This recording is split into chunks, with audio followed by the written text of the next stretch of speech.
Students, welcome to our channel science zone by Usha Chail. तो बेटा आज हम कक्षा 9 पाठ 14 प्राकृतिक संपदा का हमारा भाग बचा हुआ है जैव रासायनिक चक्रण के बारे में हम अध्ययन कर रहे थे। हमने इससे पीछे वाले भाग में जल चक्र क्या होता है उसके बारे में अध्ययन किया था। तो आज हम अध्ययन करेंगे कि नाइट्रोजन चक्र कैसे होता है हमारी प्रकृति के अंदर। अब बेटे नाइट्रोजन जो आप सबको छोटी क्लासेस से पढ़ते आ रहे हैं, आप एसएसटी में भी पढ़ते हैं कि वायुमंडल में कितने प्रतिशत पाई जाती है, 78%, यानी कि 78% नाइट्रोजन पाई जाती है हमारे वायुमंडल में। सबसे अधिक मात्रा में ये गैस पाई जाती है। आपके जीके का भी क्वेश्चन है कि वायुमंडल में सबसे अधिक मात्रा में कौन सी गैस पाई जाती है, कौन सी, नाइट्रोजन। कितने प्रतिशत, 78%। फिर आता है कि नाइट्रोजन हमारे लिए इतनी इंपॉर्टेंट क्यों है, क्योंकि जो नाइट्रोजन होती है बेटा, बहुत सारे जो हमारे अणु हैं, यौगिक हैं, उनका भाग है। जैसे कई बार कॉम्पिटिटिव एग्जाम्स में पूछा जाता है, ये कई यौगिक दे देते हैं, उनमें से पूछते हैं कि भी किस में नाइट्रोजन नहीं पाई जाती या किस किस में पाई जाती है।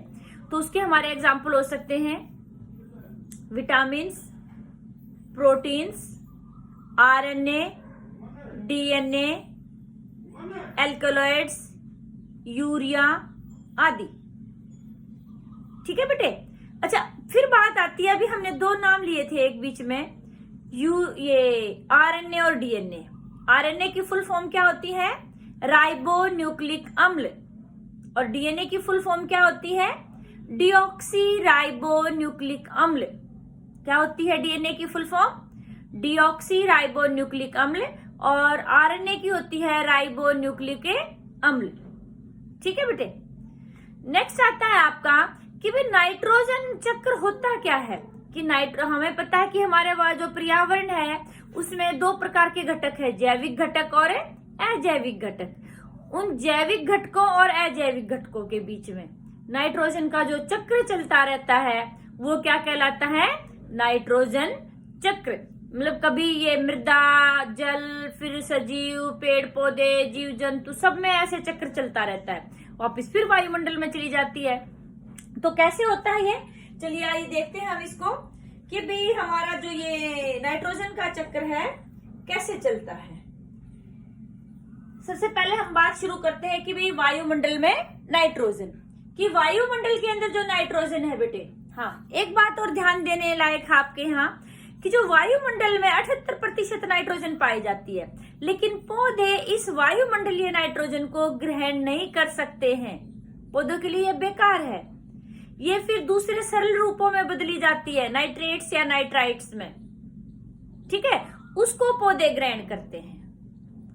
अब फिर ये पौधों तक कैसे पहुंचती है, इस चक्र को अभी आइए हम समझते हैं कि वायुमंडल में जो नाइट्रोजन होती है किसके रूप में पाई जाती है, N2 के रूप में। नाइट्रोजन को N2 लिखते हैं ना बेटे, N2 के रूप में पाई जाती है वायुमंडलीय नाइट्रोजन। क्या होता है, ये दो तरीके से हमारे पौधों के पास यानी कि स्थिरीकरण होता है इसका। एक तो नाइट्रोजन स्थिरीकरण बैक्टीरिया, आपने छोटी कक्षाओं में भी पढ़ा हुआ है, इस 9th क्लास में पढ़ा था आपने कि जो फलीदार पौधे होते हैं उनको द्विबीजपत्री पौधे कहते हैं। द्विबीजपत्री पौधे कौन से होते हैं, जो तोड़ने पर दो अलग अलग भागों में बट जाएं, जैसे चना, दाल, हम इसको खोलते दो हिस्से बन जाते ना। अच्छा बताइए, गेहूं द्विबीजपत्री है या एक बीजपत्री, एक बीजपत्री, क्योंकि गेहूं में सिर्फ ऊपर से लाइन होती है, वो पूरी नहीं होती लाइन, दो अलग भागों में नहीं बटता। चावल एक बीजपत्री। तो द्विबीजपत्री पौधे, या फिर हम कह सकते हैं कि दलहनी जो फसलें होती है हमारी, उनकी जड़ों में, मूल ग्रंथियों में कुछ स्पेशल प्रकार के, विशेष प्रकार के बैक्टीरिया पाए जाते हैं, उनको बोलते हैं नाइट्रोजन स्थिरीकरण बैक्टीरिया। जैसे उदाहरण बता सकते हैं आप इसका, राइजोबियम बैक्टीरिया। और कुछ बैक्टीरिया स्वतंत्र रूप से मिट्टी में भी पाए जाते हैं बेटे, वो भी नाइट्रोजन का स्थिरीकरण करते हैं।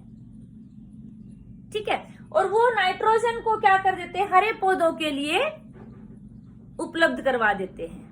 जो पौधे होते हैं हमारे, उनकी जड़ों में पाए जाते हैं। यहाँ पर सहजीविता संबंध होता है कि हरे पौधों को तो वो नाइट्रोजन दे देते हैं, और हरे उन जो जीवाणु होते हैं, बैक्टीरिया होते हैं हमारे, उनको क्या मिल जाती है, शरण मिल जाती है, वहां से भोजन मिल जाता है। तो ये बैक्टीरिया ने क्या किया, नाइट्रोजन स्थिरीकरण करके नाइट्रोजन को हरे पौधों को उपलब्ध करवा दिया। इसके अलावा नाइट्रोजन स्थिरीकरण का एक और जरिया है बिजली, जब आकाश में चमकती है। उच्च दाब और उच्च ताप के कारण जो वायुमंडलीय नाइट्रोजन है बेटे, वो नाइट्रोजन के यौगिकों में बदल जाती, जैसे नाइट्रेट्स और नाइट्राइट्स में।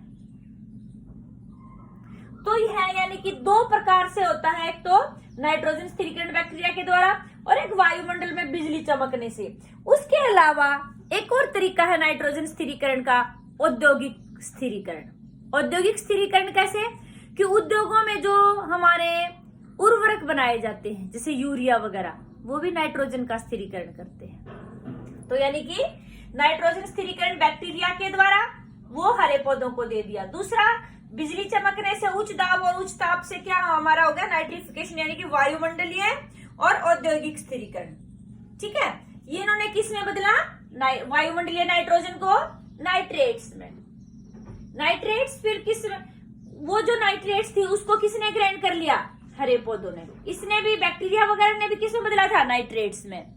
अब पौधे, यानी कि आपसे एक क्वेश्चन और आता है जीके का, ये आपका कॉम्पिटिटिव एग्जाम्स के लिए, कि पौधे नाइट्रोजन को किस रूप में ग्रहण करते हैं, नाइट्रेट्स के रूप में।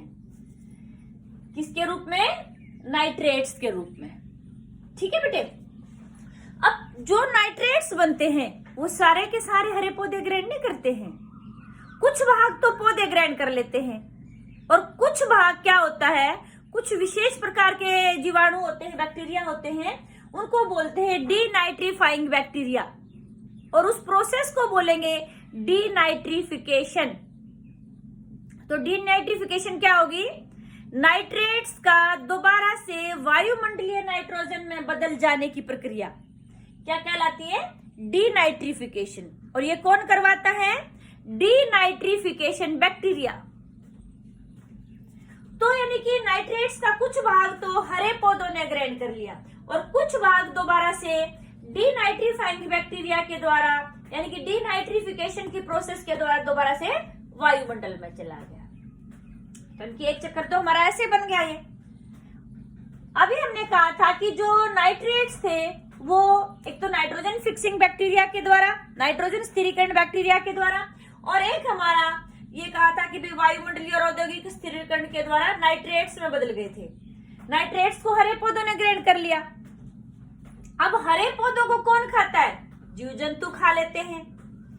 जब जीव जंतु और ये पेड़ पौधे मर जाते हैं, गल सड़ जाते हैं, तो दोबारा किस में बदल जाते हैं, अमोनिया में।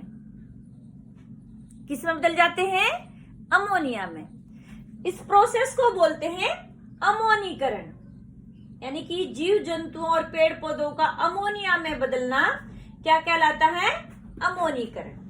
अमोनिया को फिर क्या होता है कि कोई ये किस में बदल जाता है, नाइट्राइट्स में। नाइट्रोजन के यौगिक है ये।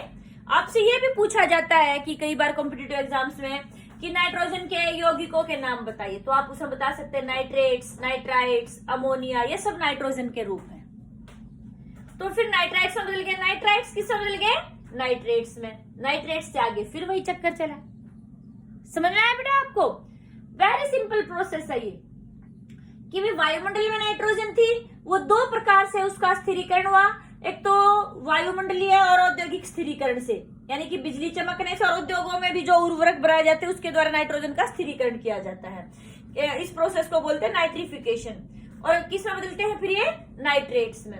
नाइट्रेट्स फिर हरे पौधों द्वारा कर लिए जाते हैं। दूसरा जो प्रकार है वायुमंडलीय नाइट्रोजन को स्थिरीकरण का, नाइट्रोजन स्थिरीकरण बैक्टीरिया, ये दो रूप में पाए जाते हैं। एक तो स्वतंत्र रूप से मिट्टी में पाए जाते हैं, और एक है जो हमारे द्विबीजपत्री यानी कि फलीदार पौधे होते हैं उनकी जड़ों में पाए जाते हैं। तो ये क्या करते हैं, वायुमंडलीय नाइट्रोजन को नाइट्रेट्स में बदल देते हैं और उसको हरे पौधे ग्रहण कर लेते हैं। हरे पौधों को फिर जीव जंतु खा लेते हैं। हरे पौधे और जीव जंतु जब मर जाते हैं तो उसका अमोनीकरण होता है, यानी कि अमोनिया में बदल जाते हैं। अमोनिया फिर नाइट्राइट्स में बदल जाती है और नाइट्राइट से फिर नाइट्रेट्स। इस तरह से हमारा ये नाइट्रोजन का चक्र चलता रहता है। तो बेटा ये बहुत ही इंपॉर्टेंट क्वेश्चन है आपका, जो फाइनल एग्जाम होता है उसमें भी पूछा जाता है, और ये आपका 7th क्लास से लेके आगे 12th क्लास तक आगे बीएससी वगैरह करोगे तो उसमें भी आपका नाइट्रोजन चक्र आएगा। तो इसको क्यों ना अभी से याद कर लिया जाए। तो इसको पक्का रट लो बिल्कुल एज इट इज, कोई ऐसे मुश्किल नहीं है। आप इसको एक बार इसका किरणारेख, कई बार क्या होता है पेपर में 5 नंबर में भी आता है कि किरणारेख बनाइए और इसको समझाइए। कई बार खाली ये किरणारेख बनाना आ जाता है, इसका चित्र बनाना आता है। ठीक है, आपको वीडियो अच्छी लगी तो इसको शेयर और लाइक जरूर करना। किसी को भी कोई डाउट है बेटे तो कमेंट सेक्शन में जाके अपनी डाउट क्लियर करना। और जिसने भी चैनल सब्सक्राइब नहीं किया है सबसे पहले वो चैनल सब्सक्राइब करें। थैंक यू बेटे।